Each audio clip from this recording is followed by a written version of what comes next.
अपन channel SCS Mithila के करू subscribe और बेल बटन जरूर दबा दिया ताकि हर खबर सबसे पहले पहुंचे अहां तक। राजधानी पटना के दीदारगंज पेट्रोल पंप के सामने कबाड़क दुकान में भीषण आग लग गेल।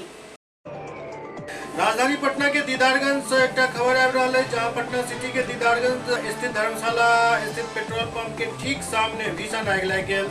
आग पेट्रोल पंप के सामने कबाड़ी के गोदाम में लागल। ये आग काफी भयानक छल।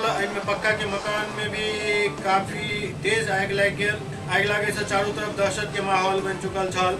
आग घनी बस्ती के तरफ फैलल जा रहा छल। हालांकि स्थानीय पुलिस और दमकल के गाड़ी मौका पर पहुंचकर आग पर काफी देर के बाद काबू पेलक। इस दौरान कई अग्निशमन गाड़ी के पानी तक खत्म हो गए। हालांकि कई और दमकल के गाड़ी मौका पर मंगायल गेल। आग लागे के कारण ओहिठाम के दुकानदार सब अपन दुकान के सामान बाहर निकाले लगलन।